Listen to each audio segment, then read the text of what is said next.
வங்கங்களில் விவசாயிகள் பெற்ற 75,000 ரூபாய் வரையிலான கடன் முழுமையாக தள்ளுபடி செய்யப்படும் என சட்டப்பேரவையில் முதலமைச்சர் விஜய் அறிவிப்பு. ஏற்கனவே பெற்ற தள்ளுபடி தொகைக்கு மேலாக 40,000 ரூபாய் வரை கூடுதலாக தள்ளுபடி செய்யப்படுவதாகவும் 110 விதியின் கீழ் முதலமைச்சர் அறிவித்தார். கூட்டுறவு வங்கிகள் மூலம் வழங்கப்பட்ட பயிர்க்கடன்களுக்கு பின்வரும் கூடுதல் தள்ளுபடியை வழங்கிட அரசு முடிவு செய்துள்ளது. 75,000 ரூபாய் வரை பெற்றுள்ள பயிர்க்கடன்கள் 100% முழுமையாகவும், 75,000 ரூபாய் முதல் 1,00,000 ரூபாய் வரை பெற்றுள்ள பயிர்க்கடன்களுக்கு அதிகபட்சமாக 75,000 ரூபாய் வரையும், 1,00,000 ரூபாய்க்கு மேல் பெற்றுள்ள பயிர்க்கடன்களுக்கு அதிகபட்சமாக 35,000 ரூபாய் வரையும் தள்ளுபடி வழங்கப்படும். தாவேக ஆட்சி அமைந்து ஒட்டுமொத்தமாக 6,220 கோடி ரூபாய் பயிர்க்கடன் தள்ளுபடி செய்யப்பட்டிருப்பதாக முதலமைச்சர் விஜய் அறிவிப்பு. புதிய கடன் தள்ளுபடி அறிவிப்பால் அரசுக்கு கூடுதலாக 953 கோடி ரூபாய் செலவு ஏற்படும் என்றும் பேரவையில் தகவல். கூடுதல் பயிர்க்கடன் தள்ளுபடியால் அரசுக்கு சுமார் ரூபாய் 953.06 கோடி கூடுதல் நிதிச்சுமை ஏற்படும். இருந்தாலும் தமிழக விவசாயிகளின் நலனில்தான் நமது நலன் உள்ளது என்று கருதி சுமார் 13.34 லட்சம் விவசாயிகளுக்கு மொத்தமாக 6,220 கோடி ரூபாய் பயிர்க்கடன் தள்ளுபடியை இந்த அரசு வழங்குகிறது. காவிரியில் உரிய நீர் திறக்க உத்தரவிடக் கோரி தமிழ்நாடு அரசு தொடர்ந்த வழக்கில் அறிக்கை தாக்கல் செய்ய கர்நாடக அரசுக்கு உச்சநீதிமன்றம் உத்தரவு. காவிரியில் உரிய நீரை ஏன் திறந்து விடவில்லை என்றும் நீதிபதிகள் கேள்வி. அகில இந்திய ஒதுக்கீட்டின் கீழ் நடைபெறும் முதற்கட்ட மருத்துவ படிப்பு மாணவர் சேர்க்கைக்கு கால அவகாசம் நீட்டிப்பு. இன்று இரவு 11:59 மணி வரை அவகாசம் நீட்டிக்கப்படுவதாக அறிவிக்கப்பட்டுள்ளது. சட்டப்பேரவையில் நீட் தேர்வு குறித்து காங்கிரஸ் அமைச்சர் ராஜேஷ்குமார் மற்றும் அதிமுகவினரிடையே காரசார விவாதம் நடைபெற்றது.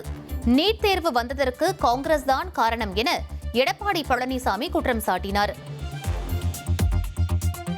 2010 டிசம்பர் 21 தான் நோட்டிபிகேஷன் விட்டாங்க. அப்ப யாருடைய ஆட்சி? காங்கிரஸ் ஆட்சி தான் இருந்தது. நீ இதை கொண்டு வரல, இணைந்த பிரச்சனையும் இருந்திருக்காரு. இவ்வளவு போராட்டம் பண்ண வேண்டிய அவசியமே இல்லை, இவ்வளவு விவாதம் தேவையே இல்லை. எத்தனை முறை தீர்மானம் நிறைவேற்றிக்கிறோம். அதிமுக தீர்மானம் நிறைவேற்றியது, திமுக நிறைவேற்றியது, இப்பொழுது இந்த அரசு நிறைவேற்றிருக்கிறது. இப்படி எல்லா அரசுகளும் மாறி மாறி வருகின்ற பொழுது ஒரு தீர்மானத்தை கொண்டாந்து நிறைவேற்ற வேண்டிய நிலை ஏற்படக்கூடிய சூழ்நிலை ஏற்படுத்தியது மத்தியில் இருந்த காங்கிரஸ் ஆட்சி. ஏன்னா அப்பவே இந்த மக்களுடைய பிரச்சனை, மாணவருடைய உணர்வை புரிஞ்சிருக்கணும்ல, மாணவர்கள் கஷ்டப்படுவாங்கன்னு உங்களுக்கு தெரியும்ல.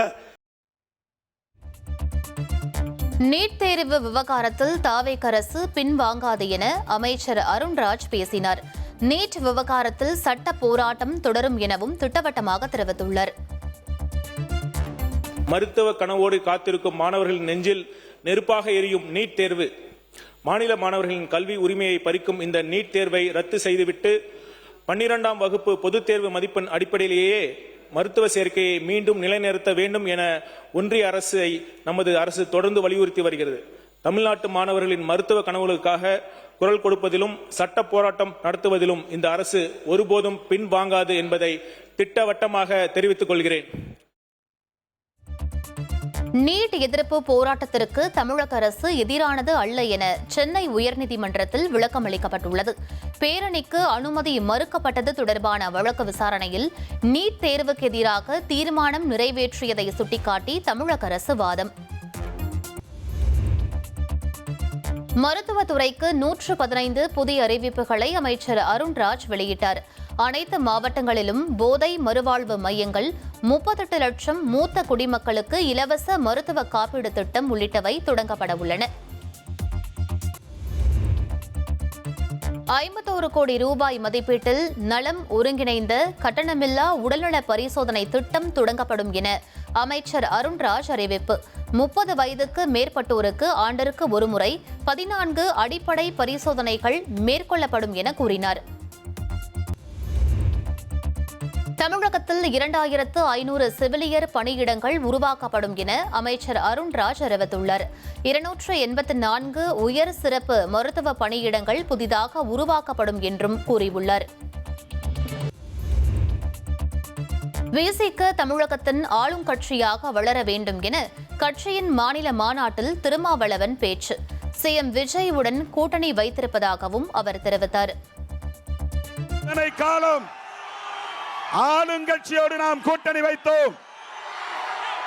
திமுக ஆளும் கட்சி, அதிமுக ஆளும் கட்சி, காங்கிரஸ் ஆளும் கட்சி, இன்றைக்கு ஆளுகிற முதலமைச்சர் அன்பு சகோதரர் ஜோசப் விஜய் அவர்களோடு நாம் கூட்டணி வைத்திருக்கிறோம்.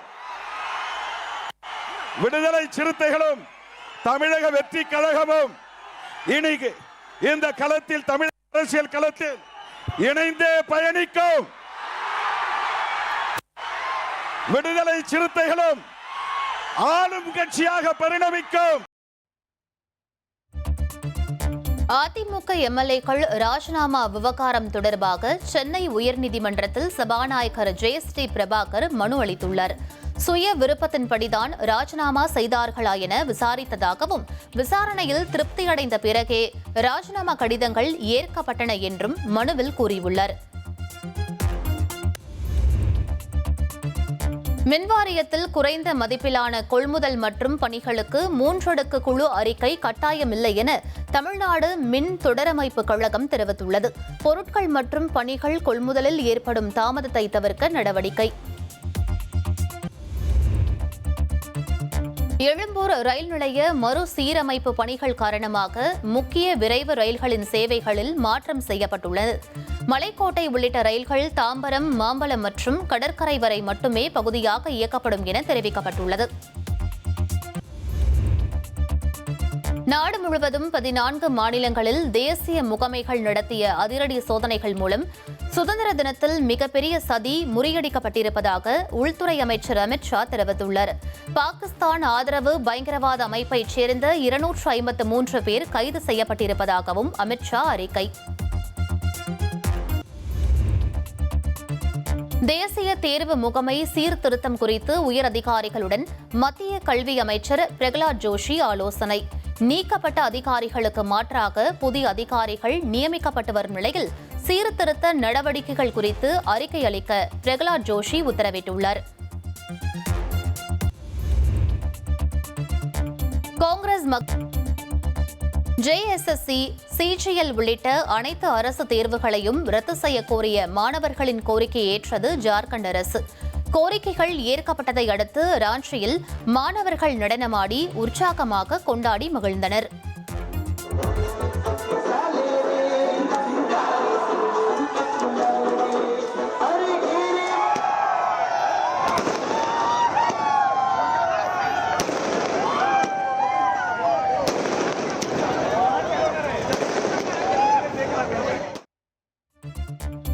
தேர்வுகள் ரத்து செய்யப்பட்டதை அடுத்து ஜார்க்கண்ட் அமைச்சர்கள் முன்னிலையில் மாணவர்கள் தங்கள் உண்ணாவிரத போராட்டத்தை முடித்துக் கொண்டனர்.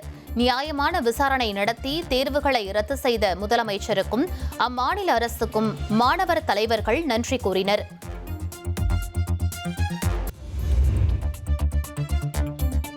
தேர்வு முறைகேடுகளை தவிர்க்க ஐஏஎஸ் அதிகாரி அமிதாப் கௌஷல் தலைமையில் சீர்திருத்த குழு அமைக்கப்பட்டிருப்பதாக ஜார்க்கண்ட் முதலமைச்சர் ஹேமந்த் சோரன் அறிவித்தார்.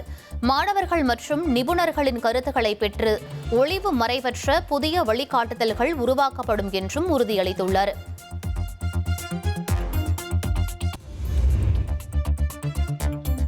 அயோத்தி ராமர் கோவில் நிதி திருட்டு வழக்கில் சிறப்பு புலனாய்வு அமைப்பின் இறுதி அறிக்கை அறக்கட்டளையிடம் ஒப்படைக்கப்பட்டது. அடுத்த கட்ட நடவடிக்கைக்காக இந்த அறிக்கையை ஸ்ரீராம் ஜென்மபூமி அறக்கட்டளையிடம் உத்தரப்பிரதேச உள்துறை அமைச்சகம் வழங்கியுள்ளது. இங்கிலாந்துக்கு எதிரான ஹாக்கி உலகக்கோப்பை லீக் போட்டியில் 2-4 என்ற கோல் கணக்கில் இந்தியா தோல்வியடைந்தது. ஹர்மன்பிரீத் சிங், தில்பிரீத் சிங் கோல் அடித்தும் பிற்பாதையில் இங்கிலாந்து அணி அதிரடியாக விளையாடியதால் இந்தியா தோல்வியை தழுவியது.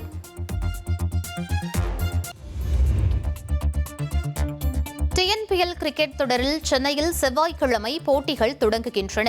சென்னை சேப்பாக்கம் மைதானத்தில் இரவு 7:30 மணிக்கு நடைபெறும் போட்டியில் சேப்பாக் சூப்பர் கில்லிஸ் மற்றும் கோவை கிங்ஸ் அணிகள் மோதுகின்றன.